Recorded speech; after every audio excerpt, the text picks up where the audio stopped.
Let me welcome, and we're talking about the Detroit days. I don't know if that's where the book starts or not, but Congressman Keith Ellison represents the 5th Congressional District of Minnesota. Yep. In the U.S. House of Representatives. That includes the city of Minneapolis, its surrounding suburbs. He is also the co-chair of the Congressional Progressive Caucus and the chief deputy whip of the Democratic Caucus. His book, brand new book, and I saw him. Matter of fact, it was at the State of the Union, and somebody had said they had the book, and I said, I haven't had the book. I don't have the book. I don't have the book. This is an outrage. That's right. Well, we're going to get it, and I'm going to come in studio. The book is My Country, 'Tis of Thee, My Faith, My Family, Our Future. And Keith Ellison is the first Muslim elected to Congress. Are you currently the only Muslim in Congress, or is there now? No. Andre Carson, who dutifully represents Indianapolis, Indiana, is a Muslim too. Yes. Yeah. His mother was a Congresswoman. Actually, his grandmother. Was it? Oh, that's right, his grandmother. Because every time I see him, he always says we were both raised by grandparents. That's right. Right. Julia Carson was a wonderful grassroots activist in Indianapolis. Converted that grassroots activism into a wonderful career. Did a lot of great things for people in housing and homelessness. Julia Carson left Andre a wonderful legacy, and he's maintaining that. Let's talk about the book and why you decided that. I guess we can say it's a memoir. Yeah, it is a memoir. Yeah. It actually starts out on a day I think you will remember, which was when President Obama was inaugurated for the first time. It was a cold day, and I remember standing there watching the 44th president, first black president, be sworn into office, remembering how Aretha Franklin was singing "My Country, 'Tis of Thee," and my mind just began to I'd say wander a bit. I thought about how at the other end of the mall, Martin Luther King had used the words of "My Country, 'Tis of Thee" in his famous "I Have a Dream" speech a little bit less than 50 years ago at that time. And then I remember as a school kid growing up in Detroit, how our teachers during Black History Month taught us another version of that song, "My Country, 'Tis of Thee, Stronghold of Slavery." And this was an 1838 song, which was written by abolitionists who opposed slaveholding in America. So this song began to resonate, and the different meaning that it took over the course of the time in our nation, to me, was profound. From slavery to civil rights to the first black president, this idea that, in the idea it holds for me is, look, our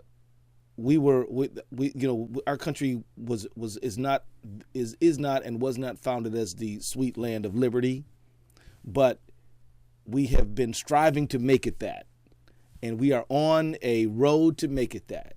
And it is the responsibility of every American to make a more perfect union. When did, in the memoir, in the book, and you write about this, when did your political activism start? When did you become of age? Where did it start, and how did it start? I had two political births. One of them was my awakening to just political activism. That started in Detroit, Michigan. Mm-hmm. And then was my awakening to electoral politics, which was different.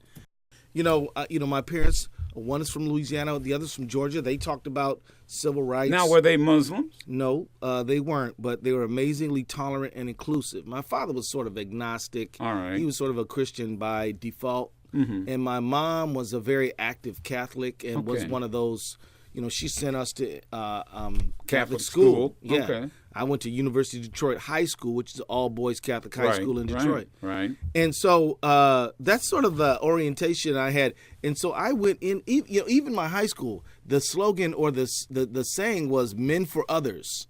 So I had this sort of thing where you got to serve. You're supposed to. It's what you should do. You should be about service to community. So that was what I was about. That's what I was doing at Wayne State. I was active in the anti-apartheid movement. I wrote for the South End newspaper. I did a lot of this kind of stuff because I believe you have to serve, you have to make a contribution to community.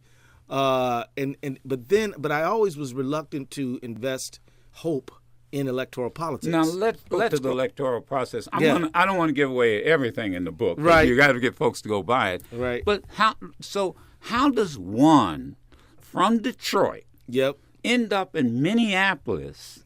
Yeah. I mean, I understand it's cold in both cities. Yeah. But one city is predominantly black. You're coming out of the Coleman Young era, Sure. Black political strength, and you end up in Minneapolis, and so talk about that process. And you're a Muslim, and you get elected to Congress. Right. Well, I converted to Islam at Wayne State when I was 19 years old. All right. You should know that, and you know very well that Detroit is about 80% African American. Right. Minneapolis, and my district in particular, is 75% white. And the other 25%, you have about 12% African American. You have a Hispanic population, which is from Mexico, Ecuador, Guatemala, all over. And then you have a Asian population, primarily from Thailand and Laos. And then, of course, you have others as well. We have the largest urban Indian population in the United States. Okay, so I just basically made a life out of that Rainbow Coalition politics that Jesse Jackson's so famous for. Starting where? Where did you start? Well, my first vision of what it could be was watching the Jackson campaign, right?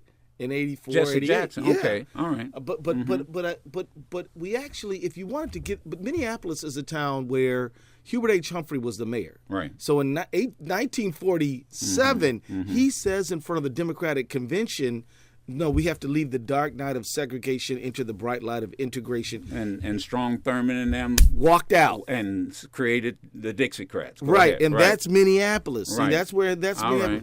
Right. And Hubert H. Humphrey, great leader. Actually, he led the filibuster fight against those same segregationists. Took place over the course of 54 days to see the 1964 Civil Rights Act pass. So that again is another introduction to, what politics can do for people. But the real clear example of somebody using politics to make a difference in the lives of people and maintaining their values was a guy named Paul Wellstone. Senator Wellstone, I remember meeting him. I was a brand new law student. No, I was a brand new lawyer. I just got out of law school. I met him. He was running for the Senate. Nobody gave him a chance. He came up, and I challenged him because I figured this is just another politician looking for a photo op. Now he's down in our neighborhood. Okay, well, I'm just going to ask him some tough questions. And do you know the guy? White liberal, yeah. Right. Looked me straight in the eye, answered my questions seriously, patiently, took me seriously. And that surprised me because what I expected him to do is just say, yeah. Just fine. brush you off. Yeah. Thanks, kid. Bye. Leave.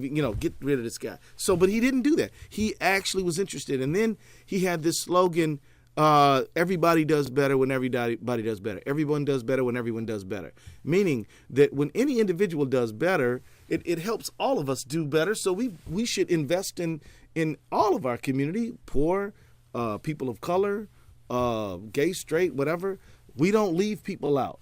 And so seeing him run on a principle that was inclusive, that was not just non-racist, but was overtly anti-racist, kind of made me see that, you could deliver good things, maintain your value system, and be in elected office.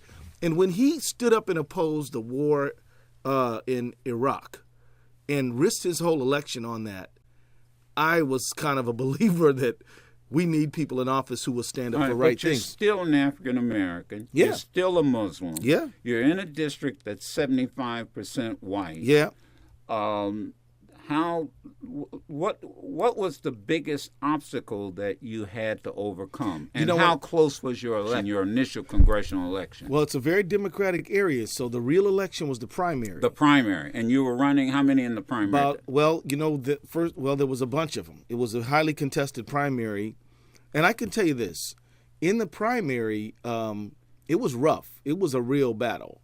But it wasn't until the general, when for most Democrats, it's supposed to be a cakewalk in my district. It was a battle as well because my opponent just his whole election campaign strategy was to say that Ellison is a Muslim.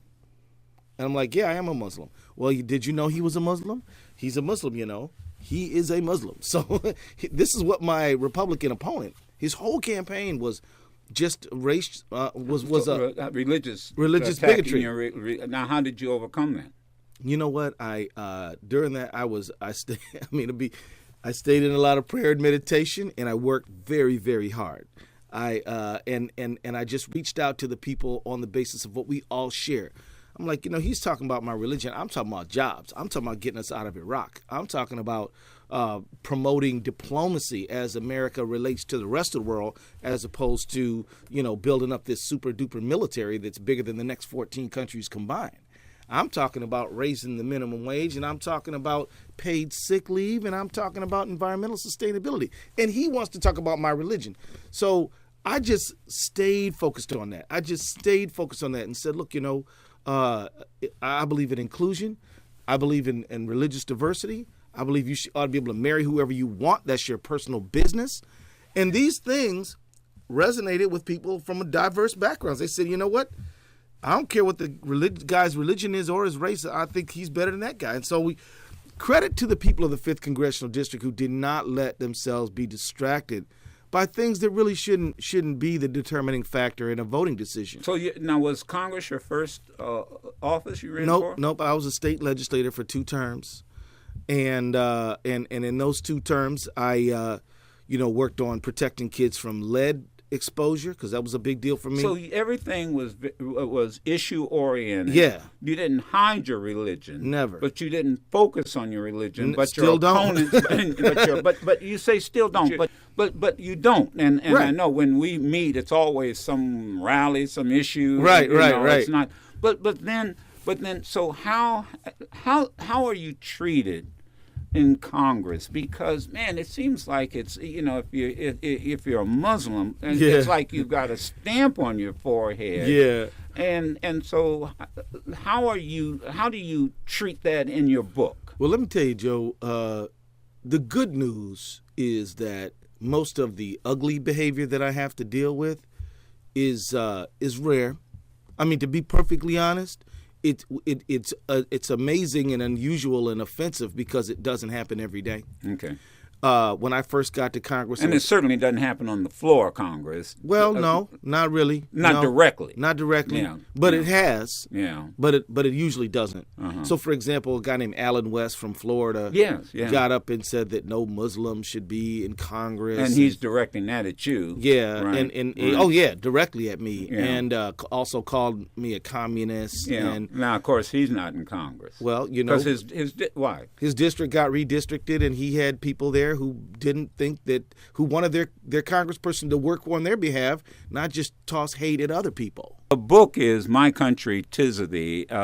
Congressman Keith Ellison is in studio. And I want to talk about, because you also write in the book about your Muslim faith. Yes. And how it impacts your decision right. as it relates to public policy. Right, I do. And I think people need to hear that part, too. And that is very fair. Like I said, I don't try to make my religion a thing, but people do sometimes wonder, well, we've heard that women can't drive in Saudi Arabia. Is Ellison okay with women driving? These questions, to me, it's obviously, of course I do. I believe in equal rights for everyone all the time. But, people need to try to know that there's a lot of diversity in the Muslim world. Like there's a lot of diversity in the Christian world. Yes. Same, it's amazing. Yeah. And a lot of times they overlap. Right. They'll overlap. There's some Christian Talibans out there, too. And we were just scratching the surface, and his book is, and trust me, I've been trying to get him over here for a few weeks, and he was kind enough to take the time not only to do this interview, but actually come in studio. My Country, 'Tis of Thee, My Faith, My Family, Our Future, Keith Ellison. And let me get right back to this. And again, this is on our Facebook, and we also put it on my website. We have a bookshelf, Madison's Bookshelf, so awesome. We'll put it up there. And this audience buys a lot of books. This is a great read. I'm one of these folks. I love just going jumping from chapter to chapter. Sure. And, of course, I jumped to the Detroit chapter, and I'm looking at all these names. And when I was in Detroit, you're in high school. Yep. Yeah, I'm in there. I'm just out of college. Yep. And it's a heady time because Coleman Young just got elected All kinds mayor. of stuff. You had Kenneth Cockrell. Ken Cockrell, he was amazing. Amazing attorney. Yep. You had the New Africa movement. And this is, you're watching all of this. You had Drum, which is the Dodge Revolutionary Union Movement. The union movement, absolutely right. You had local this and local that. And you also had it was a time also Pole Town. With folks, they took over the whole name, just knocked down on everybody's home. Yeah, right. And it was a time when announcements of auto layoffs were common, right? Mechanization at that time. Yeah. That's before they even started moving plants out. But didn't he feel? I mean, I worked for Mel Ravitz in about 1982 or 3. Mel Ravitz. He was a city council member, right? And his job for me was to go and sort of like keep an eye on all the plant shutdowns. And it seemed like every week they were announcing layoffs at one plant or another. And explain to people the impact that it was having on communities. It was deindustrialization. So we were talking before about how Detroit had this massive buildup post-war and even before that as this industrial hub, and how, we were talking about how, African Americans, but also people, whites, everybody kind of came there to work in the auto plants.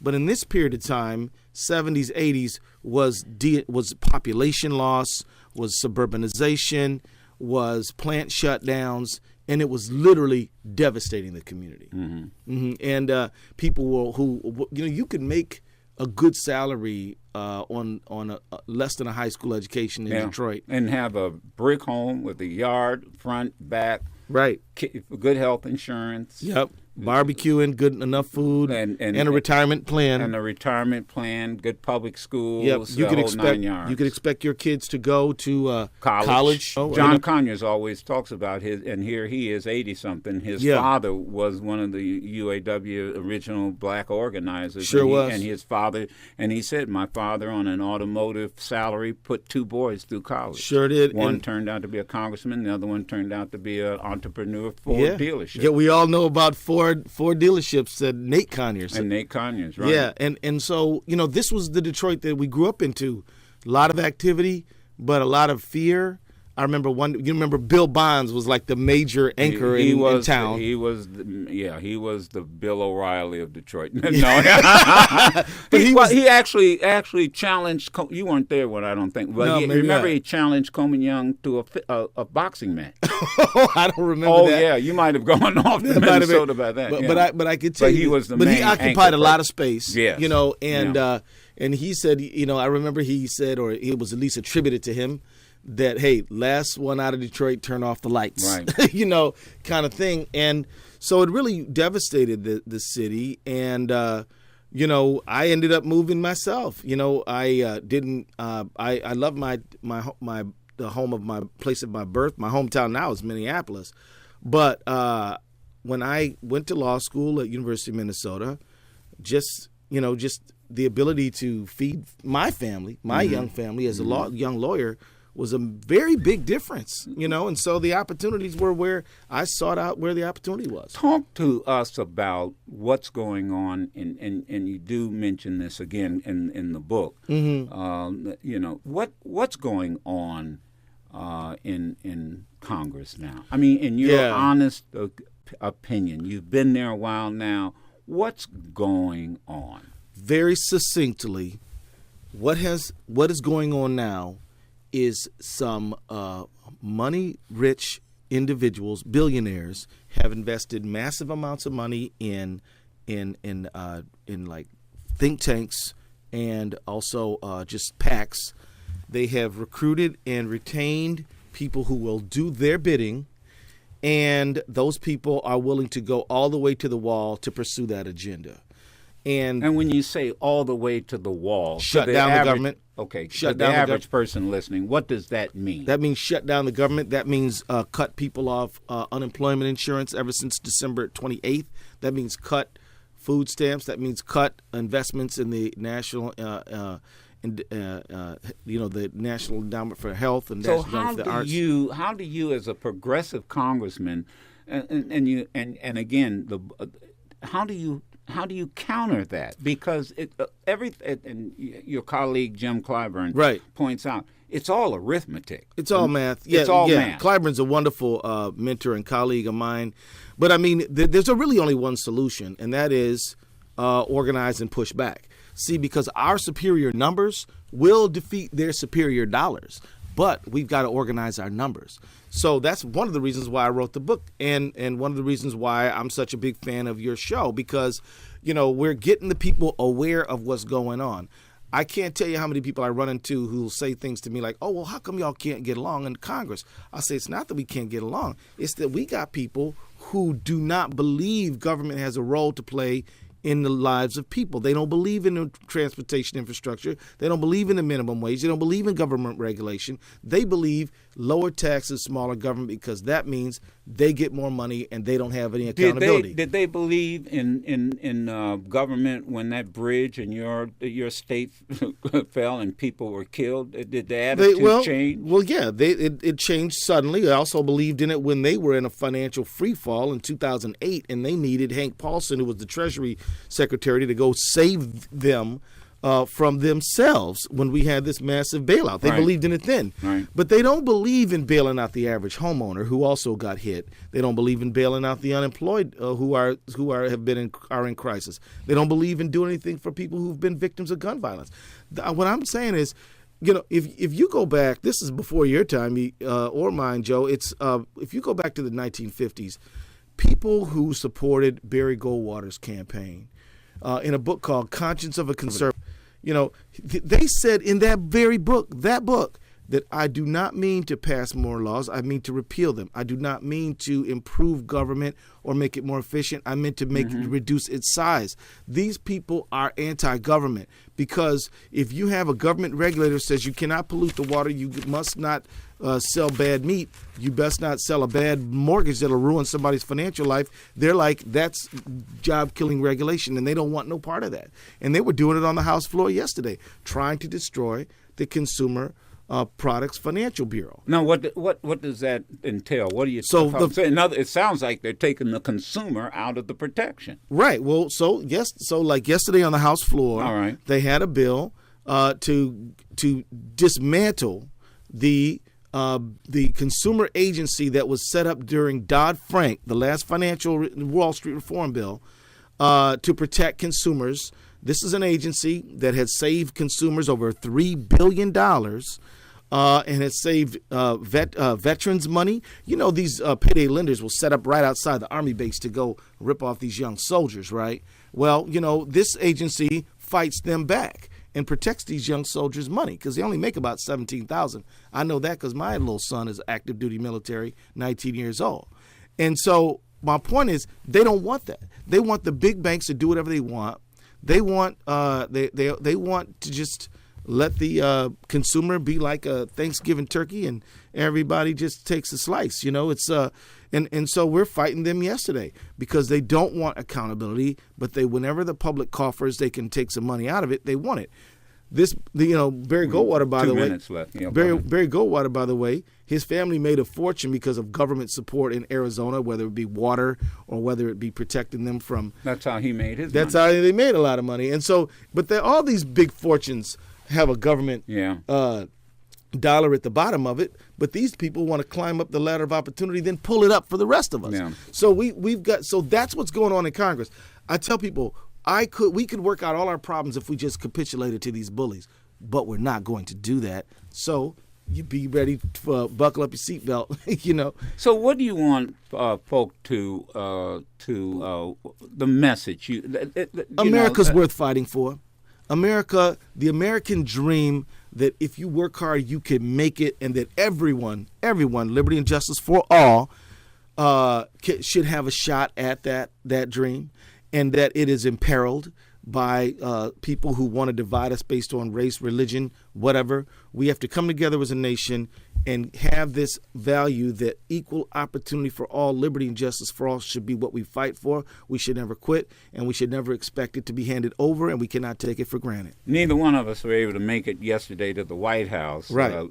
I'm sorry that I missed it. I was on the House floor defending the CFPB. I was traveling, but you think that this Brothers Keeper initiative is worth fighting for? I support it 100%, and I just want to say to folks who say, well, Obama should have done it before, well, he's doing it now. Like, embrace the good, hold it, use it for all you can.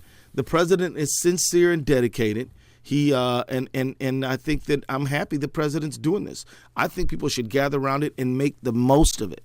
And because, look, if Midwestern farmers are in trouble because of drought or flood, America goes to their support.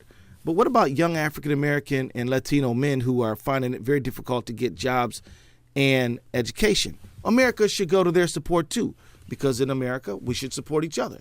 That's exactly the message of the Brothers Keepers thing, and I think it's a good thing. And it's a message of the book too. The congressman from the 5th district. The book again, My Country, 'Tis of Thee, My Faith, My Family, Our Future. It's all in the book. It's in there. It's in there. And congratulations. I got.